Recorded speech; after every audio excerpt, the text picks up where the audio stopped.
जय हिंद साथियों, मैं राजपाल प्रजापति परीक्षार्थी आईएएस एकेडमी के यूट्यूब चैनल पर आप सभी लोगों का स्वागत करता हूं। जैसा कि आप जानते हैं, हमने 9 से मल्टीप्लाई करने वाले बहुत सारे क्वेश्चनों को देख लिया था। आज मैं आपके सामने बहुत शानदार ट्रिक लेकर प्रस्तुत हुआ हूं, जहां पर हम 1 से गुणा करना सीखेंगे। आपने देखा होगा 11 से गुणा करना, 111 से गुणा करना, है ना। उसी प्रकार के 1 बहुत सारे आपके सामने लिखे रहे हैं, तो इनका आप आसान बहुत जल्द आंसर दे देंगे, है ना। देखिएगा इधर, तो बोर्ड पर देखें आप लोग। जैसे क्वेश्चन आपके सामने कुछ इस प्रकार हो, है ना। समझ में मेरी बातों को। यहाँ से जैसे यहाँ पर मुझे मल्टीप्लाई करना हो 11 से, मुझे मल्टीप्लाई करना हो 1 से, इस प्रकार मल्टीप्लाई करना हो 1 इसके बाद हो 1 इसी प्रकार आगे भी। तो हमें जब भी इनका मल्टीप्लाई करना है, तो मैं आपको कुछ समझाना चाहता हूँ यहाँ से, उसे आप ठीक से देखेंगे। देखिए, जब भी मुझे 11 से गुणा करना है, तो आप लोगों को पता होगा 11 का जब आप लोग स्क्वायर लिखते हो ना, तो आई थिंक ऐसा लिखते हो 121। ठीक, आगे बढ़ाओगे, जैसे इसका लिखोगे तो 1 2 3 2 1, इसका 1 2 3 4 3 2 1, आगे 1 2 3 4 5 4 3 2 1। आप लोग सोच रहे होंगे कि ये मैंने क्या लिखा, है ना। तो यहां से देखिए, ये इनके लिखे मैंने स्क्वायर, क्या लिख रखे हैं स्क्वायर, लेकिन हमें स्क्वायर की यहां पर बिल्कुल भी आवश्यकता नहीं पड़ेगी। मैं आपसे कहूंगा यहां पर कि जब हम 11 से मल्टीप्लाई करेंगे ना, तो मैं आपके सामने जो ये लिख रहा हूं, इसका मतलब होता है पेयर जोड़ा। कि आप उस साइड से लास्ट से आप स्टार्ट करेंगे, पहले एक संख्या को लिखेंगे, फिर 2 संख्या का पेयर बनाएंगे, और फिर वापस एक संख्या का। इसका मतलब पहले आप चढ़ेंगे, वापस बीच एक स्टैंड यानी कि मैक्सिमम पॉइंट आएगा, उसके बाद आप वापस नीचे आना स्टार्ट हो जाएंगे। देखो, मैं इसके लिए पहला एग्जांपल आपको देकर समझाता हूं, ठीक है। देखिए, मैं आपके सामने यहाँ पर मान लीजिए मैंने इस क्वेश्चन लिया 2 3 और मल्टीप्लाई में 11। आप देखिएगा, इसका आंसर आप बहुत जल्द दे देंगे। और मैं एक क्वेश्चन और पूछता हूं आपसे यहाँ से, कि मैंने जो लिख रखा है मल्टीप्लिकेशन, इसका हिंदी मीन क्या होगा। तो लगभग बच्चे बोलेंगे कि मल्टीप्लिकेशन का मीन होगा गुणा। क्या होगा? गुणा। लेकिन मैं आप लोगों को यहां से बताता हूं कि गुणा नहीं होता है, इसका मीन्स होता है एडिशन, यानी कि जोड़ना। देखो कैसे, ध्यान से समझना मेरी बात। मैंने आपके सामने लिखा है एडिशन, या फिर आपका ऐड करना, है। ऐड यानी कि जोड़ना। देखो क्यों, मैं आपके सामने एग्जांपल लेता हूं कि मैंने लिखा 4 × 5, तो आप लोग कहेंगे 20। क्या कहेंगे? 20। तो आपको लग रहा है कि आपने ये गुणा किया है, ठीक है। पर मैं आपको समझाता हूं कि ये जो 4 है ना, इसको आप 5 टाइम लिखकर ऐड कर सकते हैं। देखो, 4 + 4 + 4 + 4 + 4, कितने टाइम? 5 टाइम। 1 2 3 4 5, ऐड करो, क्या आएगा? 20 ही आएगा।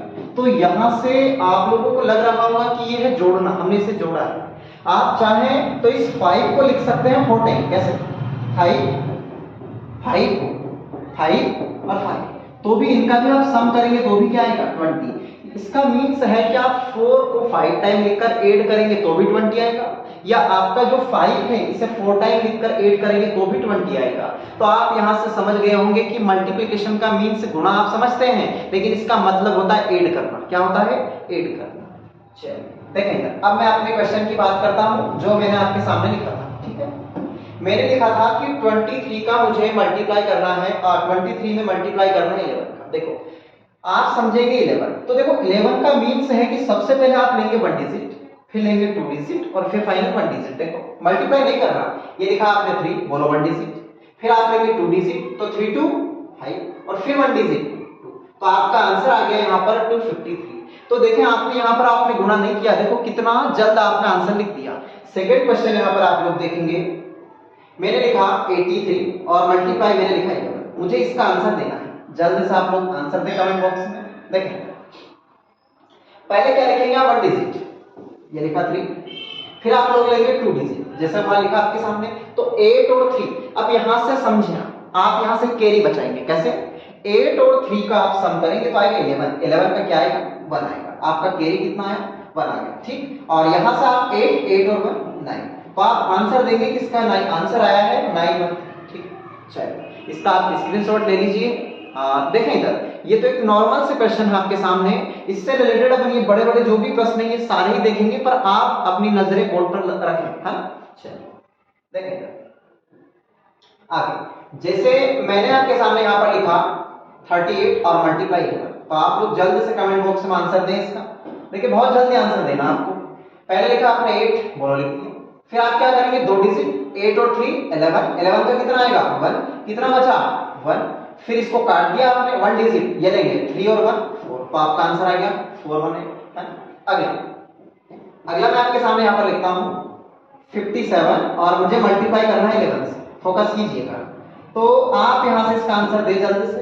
सबसे पहले आप क्या करेंगे, 1 डिजिट को लेंगे, है ना, ये ले लिया आपने 7, फिर आप लेंगे 2 डिजिट, तो 7 और 5 का सम करेंगे आप लोग तो आएगा 12, ठीक है। और यहाँ से कैरी आया 1। अब ये डिजिट आपके 2 डिजिट हो गए, अब आपको लेना 1 डिजिट और बस, तो 5 और 1 6, तो आपका आंसर आएगा। देखो तो आप देखो कितना जल्दी आपने नॉर्मल इसका आंसर लिख दिया। आपको नहीं पढ़ना 11 की टेबल, ना ही 1 से मल्टीप्लाई करना।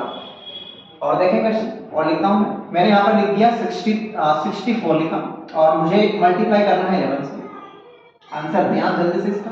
देखें सबसे पहले लिखा 4, ये लिख दिया आपने 1 डिजिट, फिर कितना 2 डिजिट, 4 और 6 10, कितना बचा 1। अब वापस 1 डिजिट यानी 6 और 1 7, तो आपका आंसर आ गया 704। उम्मीद करता हूं दोस्तों आपको इतना समझ में आया होगा। अभी आप लोग देख भी रहे होंगे कि यहाँ पर अगर आपके 2 डिजिट है तो इसके नीचे भी 2 डिजिट है। इसके बाद में समझा रहा हूं आपको, ऊपर 3 डिजिट नीचे भी 3 डिजिट, इसके बाद में ऊपर 4 डिजिट नीचे भी 4 डिजिट। लेकिन ऐसा क्वेश्चन अगर आपके सामने आ जाए, कैसा, मैंने आपके सामने लिखा 3 2 1 और मुझे मल्टीप्लाई सिर्फ 11 से ही करना, तो इसका भी वही तरीका है, पर आपको वीडियो में बने रहना है, ठीक। देखिए मैं यहां से आपके सामने देखो मैंने यहां पर अगर लिया 3 2 1 और मुझे कुछ इस प्रकार मल्टीप्लाई करना है इसका। फोकस कीजिएगा आप इस क्वेश्चन पर। तो मैंने आपके सामने यहां पर कुछ लिखा था कि जब मैं कुछ इस प्रकार मल्टीप्लाई करता हूं तो मैंने लिखा था 1 2 3 2 1। देखिए तो इसका मीन आप लोग समझेंगे कि सबसे पहले 1 डिजिट का पेयर, फिर 2 डिजिट, फिर मैक्सिमम देखेंगे कि मैक्सिमम आप 3D नंबर का पेयर बना सकते हैं, ठीक है।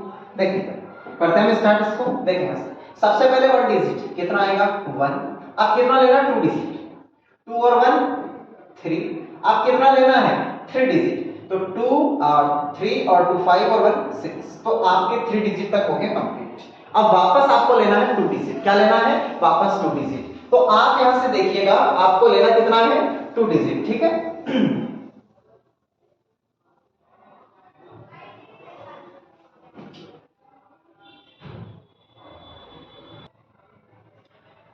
देखिएगा आप यहां से इस क्वेश्चन को। हाँ हमने यहाँ पर इसका 3 डिजिट ले लिया था, अब आपको लेना है, देखो यहां से लिख रखा है आपके सामने 2 डिजिट, कितना ले रखा है 2 डिजिट, ठीक है। अब यहां से इसको आप क्रॉस करें, 2 डिजिट लेना 3 2 5, इसको क्रॉस करें और फिर लेना 1 डिजिट, आपका आंसर आएगा। देखो एक एग्जांपल और देता हूं आपके सामने, ठीक है। मैंने लिखा 4 3 2 और मुझे मल्टीप्लाई करना 1 1 1, ठीक है। देखें मैं इसका जब मल्टीप्लाई करूंगा तो आपको मैंने अभी सिखाया, सबसे पहले लेना है 1 डिजिट, कितना 1 डिजिट, ये ले लिया आपने 2, फिर लेना 2 डिजिट 3 2 5, फिर लेना 3 डिजिट, तो 4 3 7 7 और 2 बोलो हो गए तीनों की तीनों डिजिट। अब लेना है आपको 2 डिजिट, तो 2 डिजिट कैसे लेंगे, आपका ये 3 20 हो चुका है, तो आप यहां से इसको क्रॉस करें, 4 और 3 7, अब इसको क्रॉस करें और आएगा, ठीक ये आ गया। आगे देखेंगे आप लोग यहां से, मैं एक एग्जांपल और लेता हूं 9 3 2 और मुझे मल्टीप्लाई करना 1 1 1, ठीक है। देखें इसका आंसर और देखें आप, या आप कमेंट बॉक्स में इसका आंसर दें। पहले 1 डिजिट ये ले लिया आपने 2 को, फिर 2 डिजिट तो 3 2 5, फिर 3 डिजिट, तो देखो यहां पर 5 तक तो आ ही गया था, 9 और 5 आएगा 14, 14 का 4, कितना बचा के 1। अब देखो अपने को वापस लेना 2 डिजिट, अब आप लास्ट से ले चुके हैं तो आप इसको क्रॉस करो, 9 और 3 12, 12 और 1 30, कितना बचा 1, ये रहा 9 9 और 1 10, तो आपका आंसर आ गया। उम्मीद करता हूं दोस्तों आपको इतना समझ में आया होगा।